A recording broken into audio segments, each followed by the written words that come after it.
Hello friends, आप सभी को मेरा प्यार भरा आदाब और नमस्कार। 4 अगस्त 2026 की करंट अफेयर्स में आपका स्वागत है। मैं हूं आपके साथ रियासत हुसैन उस्मानी और आप देख रहे हैं भारत दर्पण। सबसे पहले बात करते हैं हम बाजार दर्पण की। तो सेंसेक्स और निफ्टी की जो है नज़र डालते हैं। देखिएगा, सेंसेक्स जो है बढ़कर 78,639 पॉइंट पर पहुंच चुका है, जबकि निफ्टी जो है बढ़कर 24,774 पॉइंट पर पहुंच चुका है। अगर हम बात करें गोल्ड और सिल्वर की, तो एक बार नज़र डालते हैं उस पर।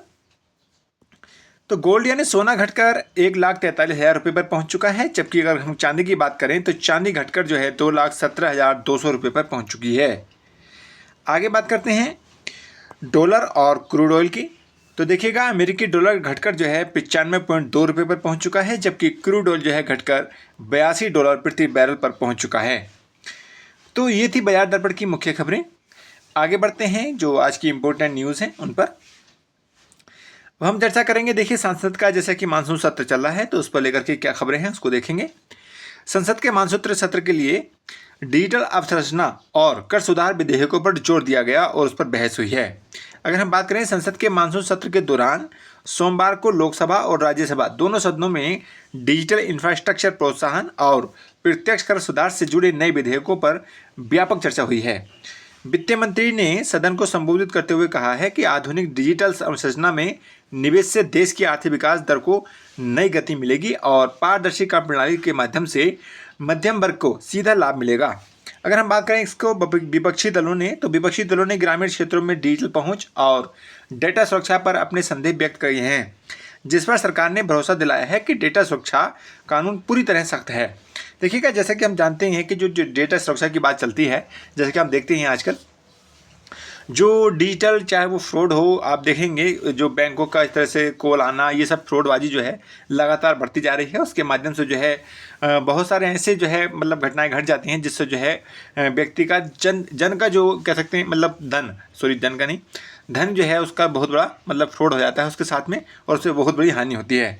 तो इस तरह के जो मतलब कह सकते हैं इस तरह के जो फ्रॉड से बचने के लिए डिजिटल अवसंरचना और जो है उसको जो है मजबूत किया जा रहा है, और साथ ही साथ कर सुधार को भी जो है इसमें मौजूद करने की बात की गई है। तो इस पर यह है मतलब चर्चा की गई है। और साथ ही साथ विपक्षी दल कह रहे हैं कि जो ग्रामीण क्षेत्र हैं उनको भी जो है इस दायरे में लाया जाना चाहिए, क्योंकि वो थोड़ा कम पढ़े लिखे और उसके हिसाब से जो है कम टेक्नोलॉजी जानते हैं। इस आधार पर जो है उनको ज़्यादा जागरूक करने की ज़रूरत है। तो सरकार ने भरोसा दिलाया है कि ऐसा डेटा सुरक्षा जो है कानून जो है पूरी तरीके से जो है मतलब ग्रामीण क्षेत्रों में भी अच्छी तरीके से प्रभावित होगा, है ना। तो ये है। अच्छा, नेक्स्ट बात करते हैं हम। अब आते हैं हम कॉमनवेल्थ गेम्स पर। तो देखिएगा इसको लेकर के क्या खबर है डालते हैं। जैसे कि हम जानते हैं ग्लासगो में जो है वो कॉमनवेल्थ गेम्स हैं वो 2026 हो रहे हैं। तो उसको लेकर के क्या खबर है। ग्लासगो में आयोजित राष्ट्रमंडल खेल 2026 में भारतीय एथलीटों ने सोमवार को नया इतिहास रच दिया है। एथलेटिक्स के विभिन्न मुकाबलों में भारत ने शानदार प्रदर्शन करते हुए 1 गोल्ड का और 2 जो है यानी सिल्वर के जो है पदक अपने नाम किए हैं।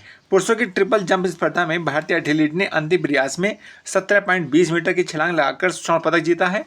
वहीं अगर हम महिलाओं की बात करें तो महिलाओं की भाला फेंक और 400 मीटर बाधा दौड़ में भारतीय खिलाड़ियों ने रजत पदक हासिल किया है, यानी सिल्वर का जो है पदक मिला है इनको।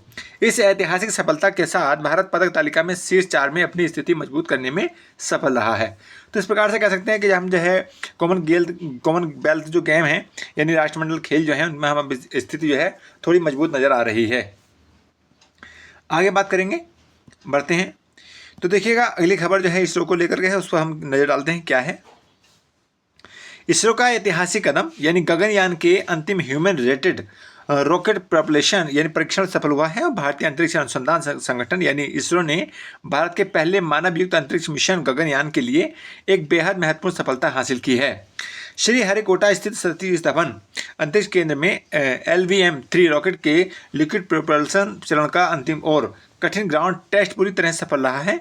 इसरो वैज्ञानिकों के अनुसार यह इंजन अब अंतरिक्ष यात्रियों को सुरक्षित कक्षा में ले जाने के लिए 100% योग्य प्रमाणित हो गया है।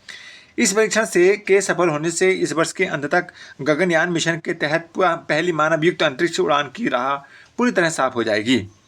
यानी हम कह सकते हैं कि जो हमारा जो इसरो की तरफ से एक जो है प्रयास किए जा रहे हैं ताकि जो है हम गगनयान को अच्छी तरीके से जो है मतलब उसको जो है लॉन्च कर सकें। तो इसको लेकर के जो है एक प्रकार से हम कह सकते हैं जो LBM-3 है उसको रॉकेट को जो है उसका परीक्षण किया गया है ताकि जो है कोई दिक्कतें ना आए। तो इसको लेकर के ये जो है इसरो अपनी लगातार जो है प्रयास कर रही है। तो ये इसरो और गगनयान को लेकर के महत्वपूर्ण खबरें थी और इसकी जो है ऐसा माना जा रहा है कि इस परीक्षण के सफल होने से इस वर्ष के अंत तक गगनयान जो है वो मिशन के तहत पहला जो मानव युक्त अंतरिक्ष उड़ान होगी उसको पूरी तरह से साफ हो जाएगी। यानी उसको जो है मान लिया जाएगा कि अंत तक जो है इसका मतलब लॉन्च करने की संभावना है। आगे बढ़ते हैं और बात करते हैं हिमाचल प्रदेश और उत्तराखंड में कुदरत का कहर क्या हुआ है, देखिएगा उसको। भारी बारिश से कई हाईवे पूरी तरह से ठप हो गए हैं। उत्तर भारत के पहाड़ी राज्यों में हिमाचल प्रदेश और उत्तराखंड में मानसून की भीषण बारिश लगातार तबाही मचा रही है। अगर हम बात करें बीते 24 घंटों के दौरान तो भूस्खलन और बादल फटने जैसी घटनाओं के कारण जो है कई प्रमुख राष्ट्रीय राजमार्ग और ग्रामीण संपर्क मार्ग पूरी तरीके से बंद हो गए हैं। प्रशासन ने मंडी, कुल्लू, चमोली और उत्तराखंड की बात करें तो उत्तरकाशी जिलों में रेड अलर्ट घोषित किया है। NDRF और SDRF की टीमें राहत कार्य में जुटी हुई हैं और संवेदनशील नदी क्षेत्रों के आसपास रहने वाले सभी ग्रामीण क्षेत्रों को जो है और ग्रामीणों को सुरक्षित स्थानों पर पहुंचाया जा रहा है। तो कहने मतलब यहाँ ये है कि जो हमारे उत्तरी मतलब जो उत्तरी भारत के जो राज्य हैं हिमाचल प्रदेश, उत्तराखंड और जो हिमालय मतलब ये राज्य हैं और इसमें जो है लगातार भूस्खलन की बात और यहाँ पर बारिश जो है लगातार भयंकर होती जा रही है, उसको लेकर के जो है यहाँ पर रेड अलर्ट जारी किए गए हैं और साथ ही साथ NDRF और SDRF की टीमें जो है इसमें कार्य कर रही हैं।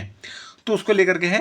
तो जैसा कि आप जानते ही हैं कि जो मानसून जो होता है उस कंडीशन में हमारी जो मतलब बारिश के अनुसार जो है हम देखते हैं बहुत भूस्खलन, जैसा कि हम देख भी रहे हैं कि जो आसाम में जो है कितनी भयंकर जो है फ्लड आई है और कितने लोगों की वहाँ जो है मतलब अप्रत्याशित जो है वहाँ जान चली गई है।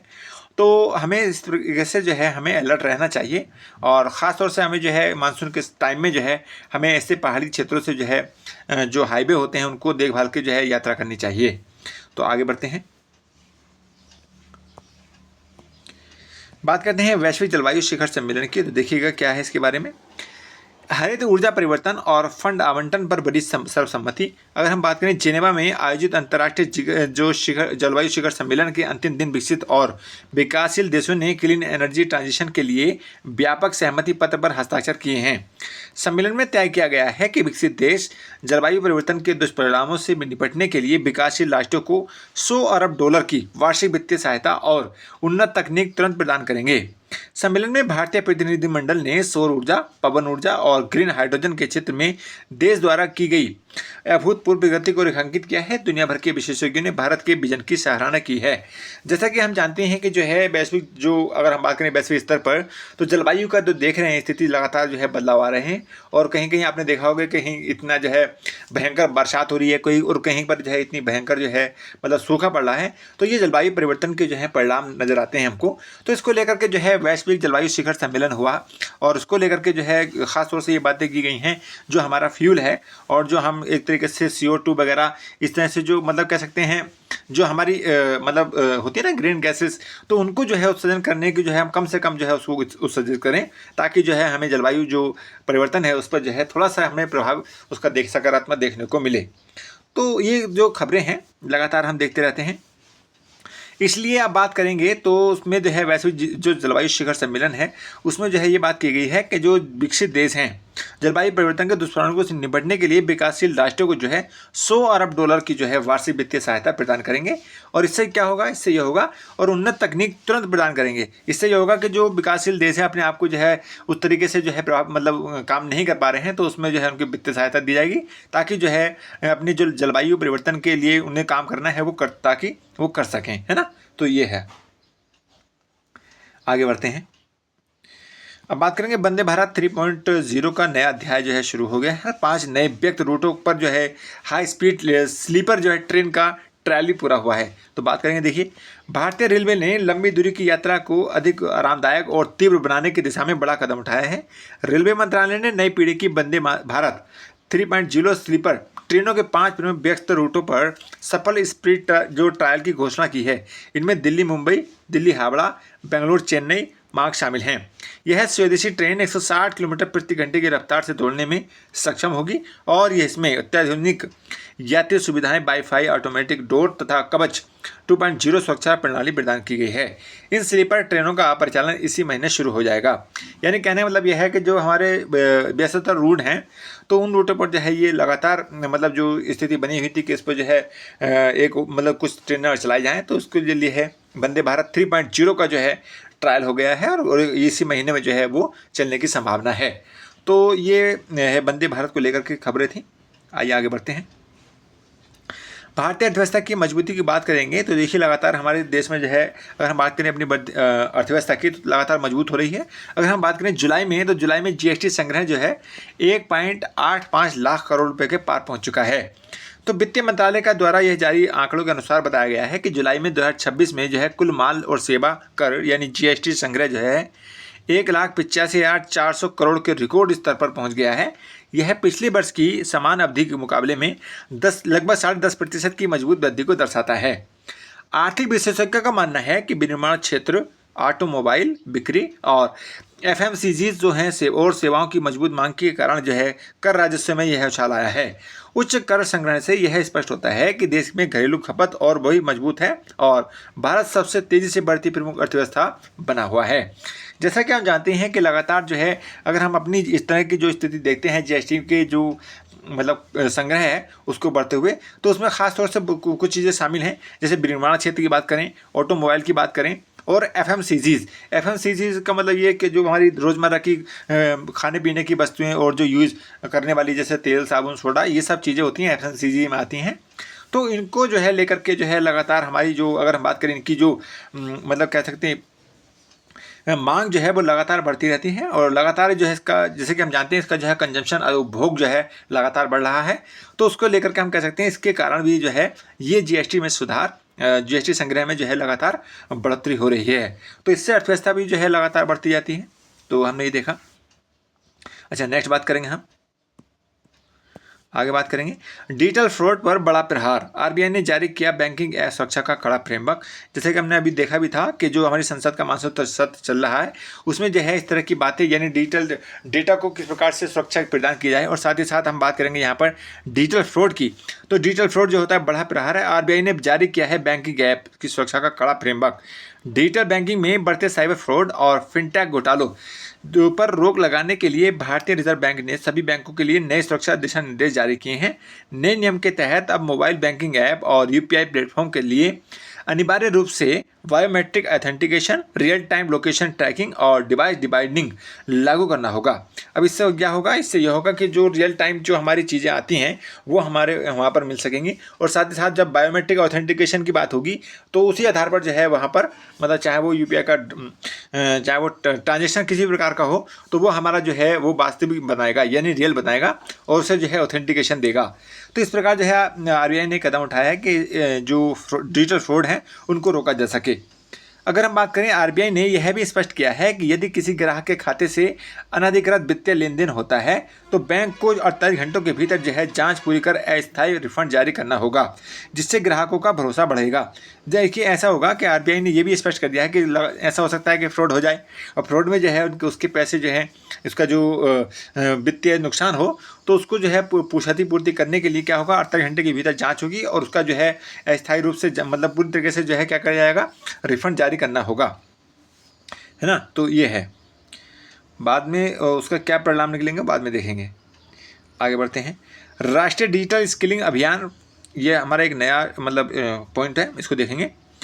50 लाख युवाओं को एआई का मुफ्त प्रशिक्षण। इलेक्ट्रॉनिक और आईटी मंत्रालय ने प्रमुख वैश्विक टेक कंपनियों के साथ साझेदारी में एक बृहद राष्ट्रीय कौशल विकास पहल का शुभारंभ किया है।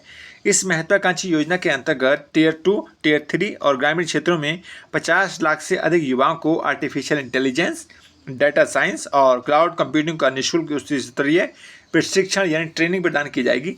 कार्यक्रम का मुख्य उद्देश्य भारतीय युवाओं को वैश्विक उद्योग की नई आवश्यकताओं के अनुरूप तैयार करना है और देश में रोजगार के नए अवसर जो है सृजित करना है। सफल अभ्यर्थियों को अंतर्राष्ट्रीय मान्यता प्राप्त प्रमाण पत्र भी मिलेगा। यानी इससे ये क्या होगा कि इसमें जो है जो AI है उसको लेकर के जो है यहाँ पर मतलब उसको लेकर के कह सकते हैं कि जो उसकी ओर मतलब कैसे बढ़ाने की ओर जो है हमारा सरकार जो है कदम उठा रही है। यानी जो AI और जो टेक्नोलॉजी है उसकी ओर जो है हमारे युवा जाएं और इसके लिए जो है 50 लाख युवाओं को जो है AI का मुफ्त में ट्रेनिंग दी जाएगी, ताकि जो है इसमें दो चीज़ें होंगी। एक तो वहाँ पर उसको रोजगार मिलेगा, दूसरी बात जो है उसके युवाओं के प्रति जो है AI का जो है रुझान वो बढ़ेगा। तो इस तरह से हम ये कह सकते हैं कि दोनों चीज़ें यहाँ पर जो है जो जनता है उसके लिए भी लाभकारी होंगी, है ना, और साथ ही साथ जो है अर्थव्यवस्था को तो लाभ पहुँचाएंगी ही, है ना। तो ये है। अच्छा, नेक्स्ट बात करेंगे आयुष्मान भारत का नया मेल का पत्र, इसको देखेंगे क्या खबर है। अच्छा, सार्वभौमिक डिजिटल स्वास्थ्य कार्ड कवरेज 80% के पार पहुंच चुका है। केंद्रीय स्वास्थ्य मंत्रालय ने घोषणा की है कि आयुष्मान भारत डिजिटल मिशन यानी ABDM के तहत देश भर में 80% से अधिक आबादी के डिजिटल स्वास्थ्य कार्ड सफलतापूर्वक बना दिए गए हैं।